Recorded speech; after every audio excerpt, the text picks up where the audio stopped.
Terima kasih pemirsa, Anda kembali menyaksikan Kominfo Newsroom. Pemirsa, pemerintah melalui Kementerian Energi dan Sumber Daya Mineral atau SDM menerbitkan Peraturan Menteri ESDM Nomor 2 Tahun 2024 tentang PLTS atap yang terhubung pada jaringan tenaga listrik untuk kepentingan umum. Peraturan ini dikeluarkan sebagai bentuk tanggapan atas dinamika yang berkembang di masyarakat, sekaligus menjadi upaya percepatan pemerintah meningkatkan implementasi PLTS atap. Lalu pemirsa, apakah peraturan ini mampu menarik minat masyarakat dan industri untuk beralih ke energi panel surya? Kita akan membahasnya malam hari ini bersama Ibu Enia Listiani Dewi selaku Dirjen EBTKE Kementerian ESDM. Selamat malam Ibu Eni, salam sehat Ibu. Selamat malam, terima kasih, salam sehat Mbak Anji. Ya Ibu, malam hari ini kita akan membahas terkait peraturan Menteri SDM begitu terkait PLTS atap. Namun sebelum membahas terkait peraturan ini, bisa dijelaskan terlebih dahulu Ibu secara sederhana saja PLTS atap itu seperti apa?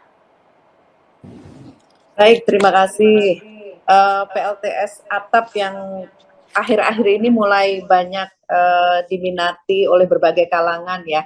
Dari konsep kami di Peraturan Menteri SDM Nomor 2 Tahun 2024 ini adalah salah satu upaya untuk menurunkan emisi dari konsep kita sektor energi yang dimana di dalamnya ada berbagai unsur bagaimana cara kita menurunkan emisi ya, dan di sini kita berharap dengan adanya pemanfaatan dari pembangkit listrik tenaga surya itu bisa turut berkontribusi untuk menurunkan emisi kita.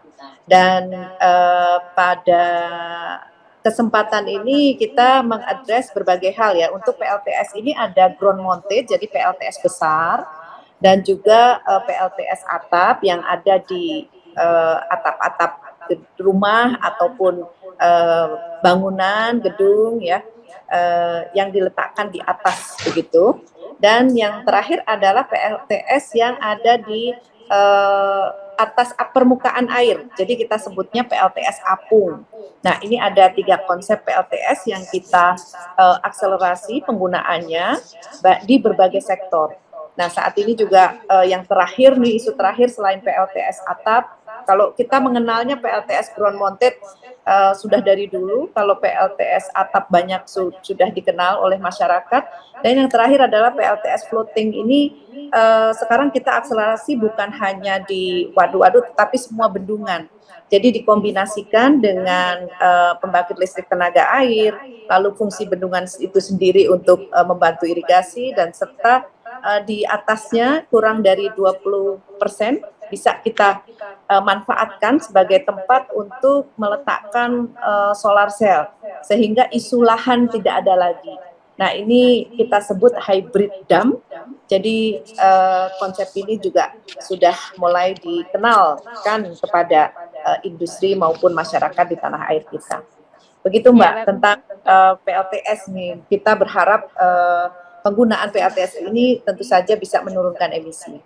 Ya, memang banyak begitu ya Bu, macam-macam dari PLTS, salah satunya adalah PLTS atap yang kita akan membahasnya malam hari ini begitu ya Ibu. Nah, kemudian Ibu di awal tadi saya sudah menyinggung terkait Peraturan Menteri SDM Nomor 2 Tahun 2024 yang menggantikan Peraturan Menteri SDM Nomor 26 Tahun 2021. Nah, dari peraturan ini berbagai kalangan ini banyak yang menilai Ibu, Permen SDM yang revisi ini menjadi daya tarik bagi sektor industri tetapi kurang menarik untuk kalangan sektor rumah tangga. Nah, sebenarnya apakah peraturan ini memang menyasar untuk sektor industri saja, Ibu? Ya, begini, kalau dari unsur penurunan emisi, itu kita menggarisbawahi berbagai sektor ya, bagaimana cara kita menurunkan emisi. Yang terbesar itu, emisi memang ada di industri, sebanyak 28% lebih, itu harus kita turunkan. Nah, di sektor yang lain seperti transportasi, itu sekitar 23%. Dan di bagian komersial ataupun gedung perkantoran dan lain sebagainya itu hanya sekitar 5%, bahkan di dalamnya kalau kita menyasar kepada rumah tangga itu sekitar 4% gitu. Nah, ini memang upaya kita untuk mengakselerasi penurunan emisi, kita fokuskan dulu ke industri serta transportasi. Untuk rumah tangga dan komersial itu kita melihatnya karena sektor ini sangat bergantung kepada individu, sehingga ini kurang bisa masif ya, kurang bisa masif, tetapi kita berikan satu kondisi-kondisi yang mempermudah mereka, membantu kita untuk menurunkan emisi tentu saja, dan kontribusi masyarakat tentu kita perhatikan.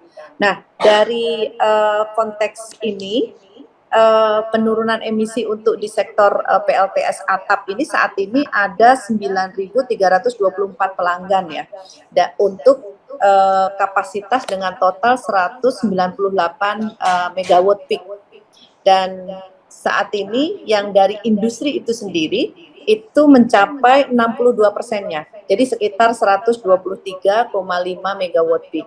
Nah, ini inginkan kita tambah lagi gitu, sehingga memang peraturan Menteri SDM ini mengakomodir banyak keinginan dari industri, karena kita juga merespon dinamika dari perubahan-perubahan dan masukan dari berbagai stakeholder.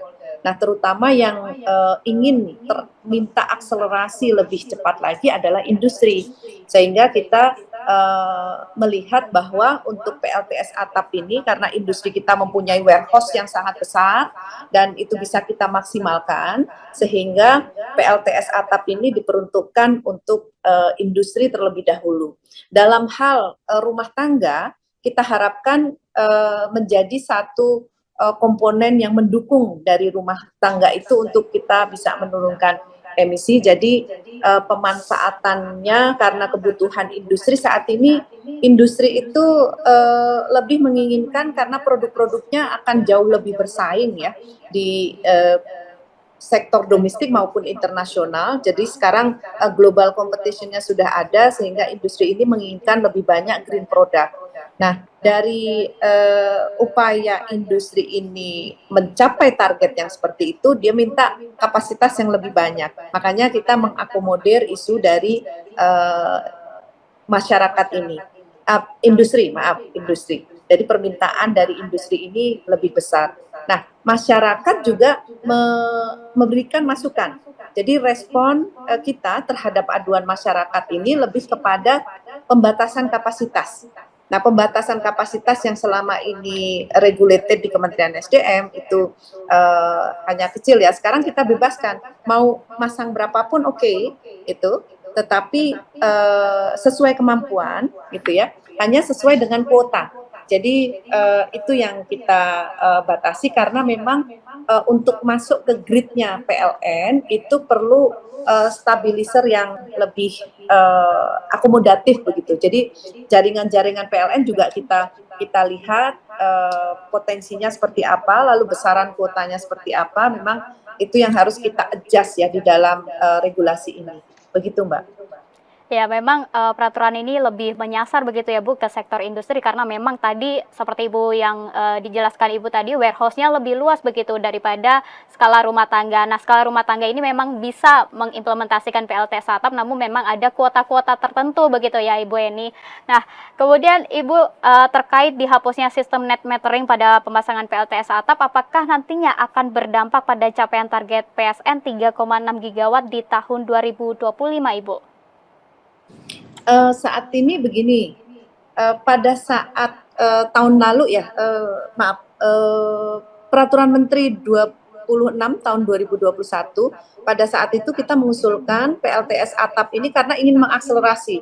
Sebelumnya ada kita konsep 1 juta rooftop solar yang didengungkan oleh Kementerian SDM, belum terakselerasi, sehingga pada saat 2021 kita minta ini sebagai program strategis nasional, dan program ini masuk menjadi satu target. Waktu itu memang kita mentargetkan program strategis nasional ini sebanyak 3,6 gigawatt, dan selaras dengan tadi pertumbuhan demand dan kebutuhannya itu, saat ini kuota yang ditetapkan oleh Kementerian SDM itu sampai dengan 2028 1,59 gigawatt.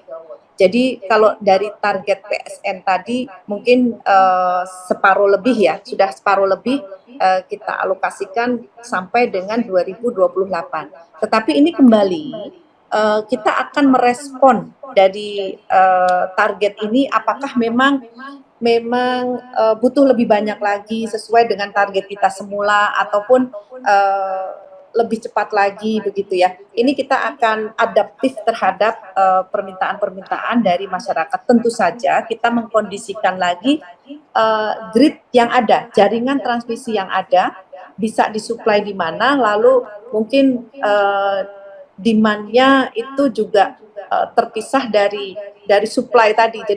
Jadi kita mematchkan antara supply and demand. Nah, kalau kita melihat animo dari PLTS atap ini sendiri luar biasa. Ini setelah pembahasan beberapa kali kita menentukan jadi koordinasi dengan PLN maupun kuota per klaster industrinya itu kita bahas.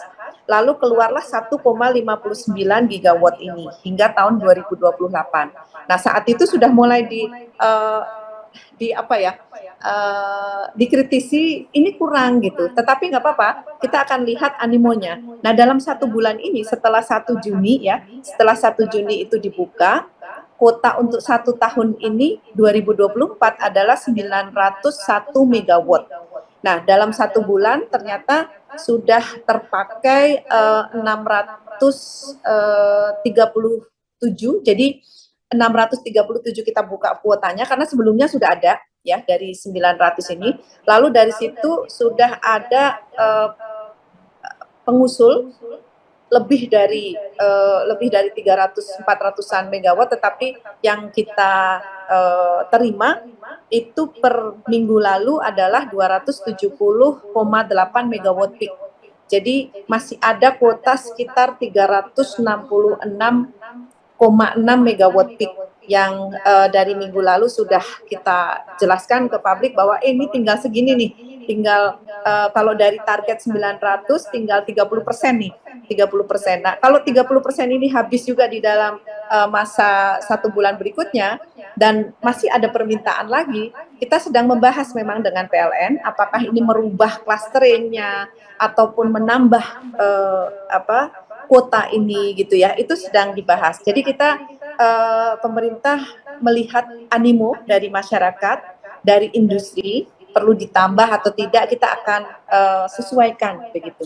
Tentu saja kita inginkan akselerasi dari penerapan PLTS ini bisa di mana-mana dan bisa masif, Mbak. Ya, tentunya kita berharap begitu ya Bu, bersama-sama penerapan PLTS atap ini bisa menjangkau seluruh kalangan masyarakat di Indonesia. Baik, terima kasih Ibu Enia Listiani Dewi selaku Dirjen IPTKE Kementerian ESDM telah bergabung bersama Dialog Kominfo Newsroom. Salam sehat selalu Ibu. Salam sehat, terima kasih. Dan pemirsa, kami akan segera kembali dengan informasi lainnya, tetaplah di Kominfo Newsroom.